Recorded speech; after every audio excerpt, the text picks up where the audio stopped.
Hello students, welcome to Aarti education world. आज हम class 10th की मैथमेटिक्स की वर्कशीट नंबर 31 करेंगे, डेटेड 14 सितंबर 2020। इसका जो टॉपिक है वो क्या है आपका इसका टॉपिक है introduction to trigonometry, relationship between the ratios. हम देखेंगे कि एक्चुअली हम शुरुआत करने जा रहे हैं यहाँ से ट्रिग्नोमेट्री की, जो कि आपकी 11th क्लास में जब आप आओगे तो और थोड़ा एक्सपैंड हो जाएगा वो। तो अब हम देखते हैं कि this is very important topic. अगर हम जैसे फ्यूचर की बात करें तो अगर आप मैथ्स लोगे तो ट्रिग्नोमेट्री बहुत ही ज़्यादा इंपॉर्टेंट टॉपिक है। तो उसकी शुरुआत हम क्लास 10th से करते हैं और हम आज देखेंगे रिलेशनशिप बिटवीन द रेशियोज। तो आपको ध्यान से पढ़ना है कि है क्या। सबसे पहले हमने क्या लिया है ना, ये एक जो है हमने एक राइट एंगल ट्रायंगल लिया है, ठीक है। ये P, इस साइड को हमने P है मान लिया। ये हमारी हाइपोटेन्यूस है। ये हमारी एक्चुअली P हमने क्यों माना है, P फॉर परपेंडिकुलर, H से हमारा हाइपोटेन्यूस और B फॉर बेस, ठीक है। ये आपको पता ही है। अब इसके कुछ फॉर्मूले हैं कि sine theta is equal to P by H, की साइन थीटा क्या होता है, पी बाई एच होता है। कॉसेक थीटा क्या होता है, कॉसेक थीटा आपके साइन थीटा का उल्टा होता है। मतलब ये क्या होगा, ये होगा आपका एच बाई पी, ये एच बाई पी होगा आपका, साफ साफ सी बात है। अब कॉस थीटा पे आ जाते हैं। कॉस थीटा क्या होता है, कॉस थीटा होता है आपका base upon hypotenuse, base upon hypotenuse, ठीक है। तो आप लिख दोगे बेस अपॉन हाइपोटेन्यूस। और सेक क्या होता है, कॉस का उल्टा होता है, तो ये एच अपॉन बी हो जाएगा, ठीक है। तो आप ये देख रहे हो कि साइन थीटा और कॉस थीटा में नीचे हाइपोटेन्यूस जो है कॉमन है ना। अब tan में क्या होता है, tan में क्या करते हैं हम क्या करते हैं, पी अपॉन बी कर देते हैं, मतलब परपेंडिकुलर बाय बेस। अब हम इसमें क्या ले लेते हैं, परपेंडिकुलर और बेस को अपॉन में ले लेते हैं, और कॉट जो होता है tan का उल्टा होता है, तो हम बेस अपॉन परपेंडिकुलर कर देंगे। ये फॉर्मूलाज आपके बहुत ज़्यादा इंपॉर्टेंट है, आपको पता होना चाहिए कि एक्चुअली इनके फॉर्मूलाज क्या होते हैं। तो ये तो आपको लर्न करने ही पड़ेंगे, ठीक है। तो इन्हें आप लिख लो या स्क्रीनशॉट ले लो। अब हम आ जाते हैं आगे। अब देखो, मैंने अभी आपको क्या बताया कि साइन क्या होता है, कि मैंने आपको भी क्या बताया था कि कॉसेक क्या होता है, साइन का उल्टा होता है। इसका मतलब हम ये भी कह सकते हैं कि साइन क्या होता है, कॉसेक का उल्टा होता है। तो इन्होंने यही दे रखा है। ऐसी कॉस हम क्या बोल सकते हैं, सेक का उल्टा होता है। टेन कॉट का उल्टा होता है। यहाँ हम इसको sine theta by cos theta भी कह सकते हैं। कैसे हमने कहा, आपको पता है साइन थीटा क्या होता है, P by H. Cos theta क्या होता है, अगर मैं इसको मल्टीप्लाई करूँगी, ये डिवाइड में अगर मैं इसको मल्टीप्लाई करूँगी तो उल्टा हो जाएगा। तो कॉस थीटा क्या होता है, बेस अपॉन हाइट होता है, तो हम हाइट अपॉन बेस हो जाएगा। ये हाइट अपॉन बेस जब भी होएगा तो हाइट साइड कट जाएगी, परपेंडिकुलर बाय बेस बच जाएगा, वो भी टेन थीटा के इक्वल ही है। तो हम इसको sine theta by cos theta भी कह सकते हैं, और ये कॉट थीटा के उल्टा तो होता ही होता है। ऐसे अब ये भी देख लो, कॉसेक थीटा साइन थीटा के उल्टा है, साइन थीटा कॉसेक थीटा के उल्टा, ये इक्वल ही बात है। अगर आपका कॉस थीटा सेक थीटा के उल्टा है तो सेक थीटा भी कॉस थीटा के उल्टा होगा। और अगर आपका टैन थीटा कॉट थीटा के उल्टा है तो कॉट थीटा भी टैन थीटा के इक्वल होगा, which is equal to cos theta by sine theta. Okay, अब हम आ जाते हैं, इसमें क्या दे रखा है, complete the table for the given triangle.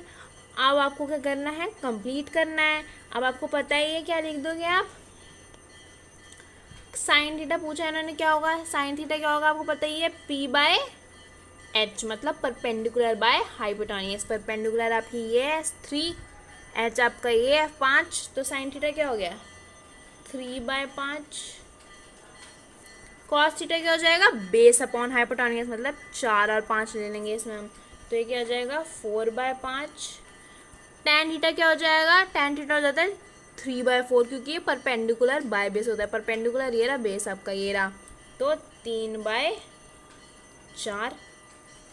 Cosec theta आपको पता ही है, कॉसेक थीटा देखो, हम कॉसेक थीटा आपको पता ही उल्टा होता है। तो इसमें क्या होगा, अगर साइन थीटा अगर आपका परपेंडिकुलर बाय हाइपोटेन्यूस है तो कॉसेक थीटा आपका हाइपोटेन्यूस बाय परपेंडिकुलर होगा, मतलब ये क्या हो जाएगा 5/3। ऐसे ही सेक थीटा क्या हो जाएगा, ये 4/5 है तो आपका 5/4। कॉट थीटा क्या हो जाएगा, 3/4 है तो 4/3, ठीक है। अच्छा, अब इन्होंने क्या दे रखा है, इन्होंने वही आपको अब सॉल्व करने को बोल रखा है कि आप एक बार मतलब ऐसे करके दिखाओ, 1/cos थीटा करके दिखाओ। अगर इसको मैंने अगर मैंने 1/5/3 कर दिया तो कितना आएगा, 1 × 3/5, तब भी 3/5 ही आना है, तो 3/5 लिख दो। ऐसे आपको सॉल्व करके लिखना है। तो इसमें क्या आएगा, ये 3/5 हो गया, या 1 मिनट, ये आपका 3/5 हो गया। ये आपका हो जाएगा 4/5 निकालने से, ये आपका tan हो जाएगा 3/4। और अगर आप इसको सॉल्व करके देखोगे ना sin थीटा cos थीटा को, इसका भी 4/5 3/4 ही आएगा। ठीक है, अब ऐसे ही इसका उल्टा करके देख लो, इसमें भी यही, ये जो इसके आंसर आए हैं यहाँ पे, वो भी यहीं पे आंसर आएंगे, इसके आंसर जो आए थे वो यहाँ पे आएंगे। ओके, अच्छा अब हम आ जाते हैं किस पे, आगे आ जाते हैं हम इन ए राइट ट्रायंगल। अच्छा अब देखो, इसमें एक वैल्यू दे रखी है आपको, परपेंडिकुलर बाय हाइट 24/25। एक बात तो ज़रूर ध्यान रख लो कि ये ट्रिग्नोमेट्री जो है ना राइट एंगल ट्रायंगल में चलती है। ठीक है, तो परपेंडिकुलर बेस हाइपोटेन्यूज हमेशा हमेशा होगा। ठीक है, तो देखो साइन थीटा आपको दे रखा है, ये मतलब आपको परपेंडिकुलर बाय हाइपोटेन्यूज दे रखा है। आपको हाइपोटेन्यूज जब पता है 25 है, परपेंडिकुलर आपको पता है 24 है, ये एक्स है बेस आपको पता है। जब हम राइट एंगल ट्रायंगल होता है तो हम उसमें क्या लगा देते हैं, पाइथागोरस थ्योरम लगा देते हैं। तो क्या होगा, इसका जो स्क्वायर होगा 25 का स्क्वायर इज इक्वल टू इसका स्क्वायर जो होगा 24 का स्क्वायर प्लस एक्स का स्क्वायर होगा। तो इन्होंने यही बता रखा है यहाँ पे भी, देखो यहाँ पे इन्होंने यही बता रखा है कि h is equal to p² plus b² क्या हो जाएगा, h² माइनस b² हो जाएगा। तो हम इसको सॉल्व करेंगे तो ये 49 निकलेगा, मतलब b क्या है, बेस क्या है आपका 7 आ गया। अब आपको बेस भी पता है, परपेंडिकुलर भी पता है और हाइपोटेन्यूज भी पता है। अब क्या कर लेंगे, हम इन तीनों का क्या निकाल लेंगे, रेशियो निकाल लेंगे। इन्होंने देखो रेशियो निकाल रखा है पूरा, यहाँ पे आप देख सकते हो। वही फॉर्मूले है, साइन का जो है परपेंडिकुलर बाय हाइपोटेन्यूज, कॉस का जो है बेस अपॉन हाइपोटेन्यूज, बेस आपका ये है, परपेंडिकुलर आपका ये कहलाता है और हाइपोटेन्यूज आपका ये होता है। और tan क्या होता है, वो p/b बोलो या सीधा सीधा sine theta by cos theta बोलो, एक ही बात है, वो आपका p/b के इक्वल ही आएगा। और ये सारे कॉसेक थीटा तो साइन थीटा का अपोजिट होता है, सेक थीटा कॉस थीटा का, कॉट थीटा टैन थीटा का। ओके, अब हम आ जाते हैं ट्राई योरसेल्फ पे। सबसे पहले मैच द फॉलोइंग कर लेते हैं कि मैच द फॉलोइंग कैसी है। अब देखो इसमें क्या दे रखा है, इसमें दे रखा है इन्होंने कॉलम ए कॉलम बी। आपको पता है कॉसेक थीटा किसका अपोजिट होता है, साइन का होता है, तो ये क्या होगा, ये तो इससे आ जाएगा मैच। टैन क्या होता है, sine theta by cos theta होता है। सेक थीटा क्या होता है, कॉस थीटा का उल्टा होता है, आपको याद करने पड़ेंगे। और सेक थीटा का उल्टा क्या होता है, कॉस थीटा होता है। और कॉट तो आपको बताइए टैन थीटा का अपोजिट होता है। ठीक है, तो ये ऐसे हो गया आपकी मैचिंग। अब ये भी हो गया हमारा।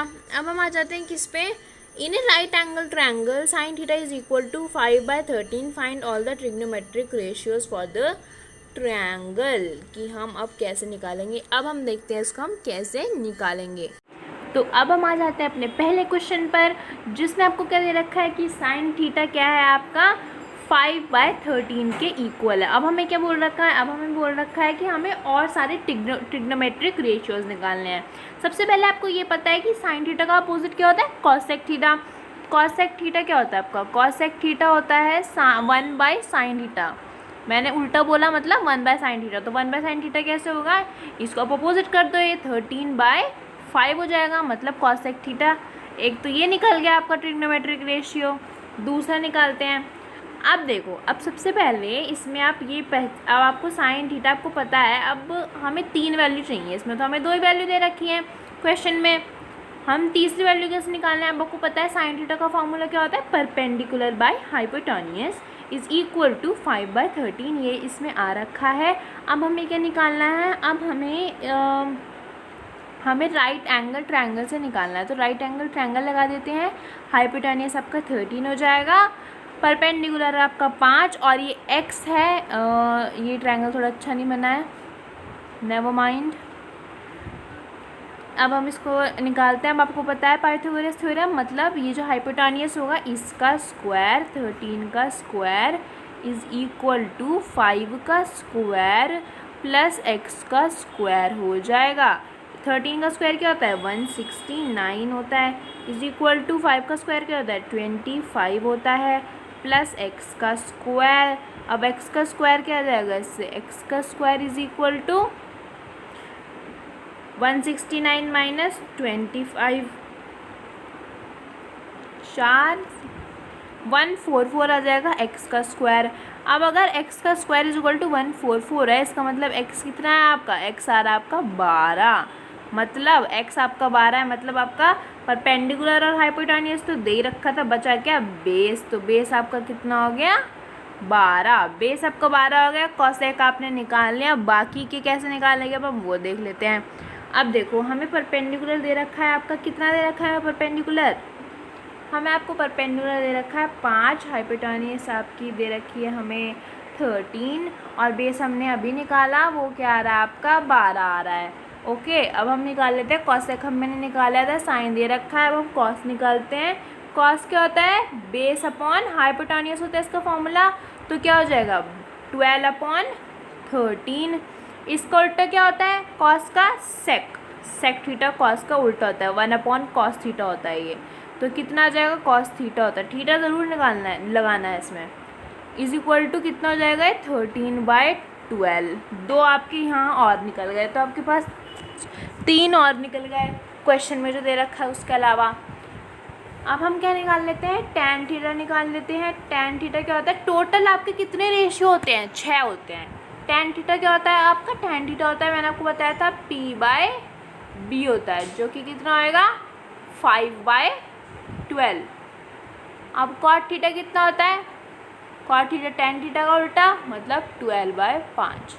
ये आपका फर्स्ट क्वेश्चन सॉल्व हो गया। हमने 4 तो यहीं निकाल लिए, पीछे हमने एक और निकाल लिया था और एक आपका क्वेश्चन में दे ही रखा था, आपको ऐसे निकालने, इसलिए मैंने तुम बोला कि आपको फॉर्मूले जो है लर्न करने पड़ेंगे। ओके, नाउ अब हम आ जाते हैं अपने दूसरे क्वेश्चन पर। अब हमारा दूसरा क्वेश्चन क्या कहता है, दूसरा क्वेश्चन कहता है कि आपको tan थीटा दे रखा है इन्होंने हमें, क्या है tan थीटा, tan थीटा हमें दे रखा है tan is theta is equal to कितना दे रखा है हमें 15/8। हमें क्या बोल रहा है cot थीटा निकालो भाई, cot थीटा आपको पता ही है कितना होता है 1/tan थीटा, 1/tan थीटा, मतलब इसका अपोजिट, तो कितना हो जाएगा 8/15। ये आपका क्वेश्चन 2 हो गया। क्वेश्चन 3 पे आ जाते हैं। क्वेश्चन 3 क्या बोलता है cosec थीटा निकालना है। अगर आपको sin थीटा दे रखा है, कितना sin थीटा आपको दे रखा है पहले से √3/2, हमें ये निकालना है cosec थीटा। अब आपको पता है cosec थीटा क्या होता है 1/sin थीटा होता है, तो ये क्या हो जाएगा, ये हो जाएगा आपका 2/√3। ठीक है, तो और आपका ये तो है आपका क्या, ये तो क्वेश्चन नंबर 2 के ये फर्स्ट पार्ट है, आपका सेकंड पार्ट है, क्वेश्चन नंबर 3 नहीं है, ये आपका क्वेश्चन नंबर का 2 का सेकंड पार्ट है। अब हम आ जाते हैं अपने थर्ड पार्ट पर। थर्ड पार्ट क्या कहता है, थर्ड पार्ट हमारा ये कहता है कि आपको सेक थीटा निकालना है। अगर आपको कॉस थीटा क्या दे रखा है 1/√2, तो आपको पता ही है सेक थीटा क्या होता है कॉस थीटा का अपोजिट होता है, मतलब ये क्या हो जाएगा √2 हो जाएगा। और थर्ड पर आ जाते हैं। थर्ड क्वेश्चन क्या कहता है, थर्ड क्वेश्चन ये बोलता है कि भाई हमें साइन थीटा दे रखा है, आपको कितना दे रखा है 3/5 दे रखा है, कॉस थीटा दे रखा है आपको 4/5। क्या निकालना है tan थीटा और cot थीटा निकालना है। अब देखो, अब आप फॉर्मूले में जब लगाओगे साइन थीटा का फॉर्मूला क्या होता है परपेंडिकुलर बाय हाइपोटेन्यूस, तो ये इज इक्वल टू आपको दे रखा है 3/5। कॉस थीटा का भी दे रखा है, कितना होता है ये बेस बाय हाइपोटेन्यूस, कितना हो जाता है ये 4/5। अब हमें क्या निकालना है, इस समय ये पता चल गया कि हाइपोटेन्यूस तो 5 है, ठीक है, क्योंकि दोनों में कॉमन है, और परपेंडिकुलर 3 है आपका, और आपका बेस जो है 4 है। अब उसने क्या बोला है, उसने बोला है कि भाई मुझे तो तू tan थीटा निकाल के दिखा, तो tan थीटा कितना हो जाएगा, tan थीटा हो जाएगा परपेंडिकुलर बाय बेस, कितना हो जाता है परपेंडिकुलर आपका 3 मिल गया यहाँ से, बेस आपका 4 मिल गया, तो ये क्या हो जाएगा 3/4। 3/4 आपका आंसर हो गया, tan थीटा निकला गया है। और cot थीटा भी बोल रहा है वो, cot थीटा भी निकालो क्वेश्चन में। तो cot थीटा कितना हो जाएगा, इसका अपोजिट हो जाएगा tan थीटा का, इज इक्वल टू 4/3। तो इसका आंसर क्या हो गया, इसका आंसर हो गया कि tan थीटा क्या है 3/4 है, और cot थीटा कितना है आपका 4/3 है, क्योंकि cot थीटा क्या होता है 1/tan थीटा होता है। यहीं पे हमारी वीडियो ख़त्म होती है। और गाइस लाइक तो ज़रूर कर दो, कमेंट ज़रूर कर दो, और सब्सक्राइब करना तो भूलना ही मत। And also do share with your 20 friends. Thank you so much.